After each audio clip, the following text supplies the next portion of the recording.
London. Tower blocks rather than treetops often dominate the skyline. But it wasn't always this way.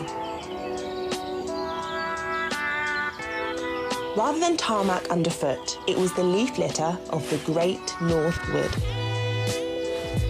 Once, it stretched from south of the Thames down to Croydon. Now, most has disappeared. But, like time capsules, some sections have survived. You'll hear the trains, you'll hear the cars. You'll open the gate. Wow.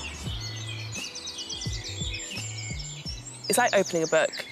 It just takes you to a different place. It's almost a bit like Narnia. Like, I feel like it's that magical. Compare it to Narnia.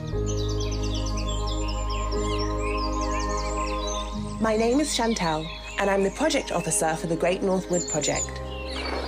We work to conserve these pockets of woodland which sustain species that could otherwise be lost to urbanisation. It's so close to my heart. It's my first job in this career, my dream career. Although my love for nature was always nurtured, it wasn't a career choice that was expected for someone of my heritage. When I used to tell people what I wanted to do, it would always kind of come with this question mark. And there were so many different reasons for that question mark, because one, it is an unusual career choice, I suppose, just in general. There's the extra layer then. It's an unusual career choice for a black woman. It's an unusual choice for a woman. You know, there's so much intersectionality there. I've always had this innate love for wildlife.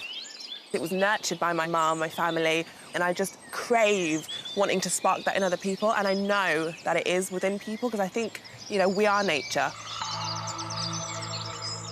Part of my job is to shout from the treetops about how great the Great North Wood is, and there's a bird doing it for me now.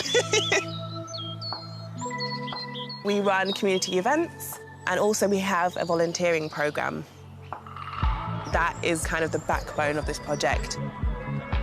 People come from all walks of life. You know, South London is a beautiful melting pot of cultures, of people. Part of the reason why I'm so passionate about engaging with young people, engaging with Black and Asian people of colour, is because I want them to see that you can absolutely do it just like me. The more people know, the more people are interested. You can't do anything about something that you don't know is there.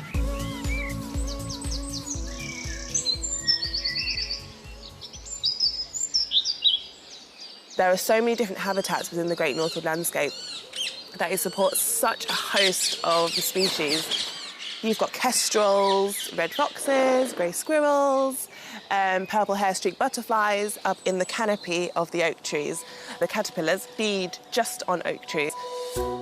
And we've also got our woodpeckers. They're both magnificent. The green woodpecker is normally found on the ground. Its favourite food is ants, and that has a call that almost sounds like a witch's cackle. It's called a yaffle. And then the great spotted woodpecker is normally found more in the canopy, drumming away, and that's got this beautiful flash of red on its tail.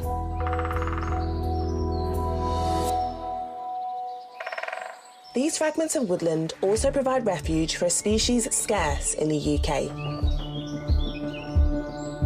The stag beetle.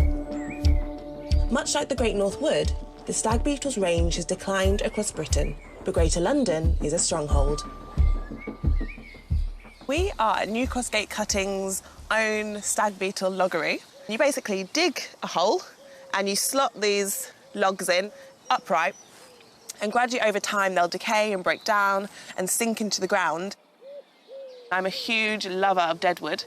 Deadwood is so important for so many species, but especially stag beetle larvae, because they spend up to 7 years as larvae, feeding solely on the decaying wood.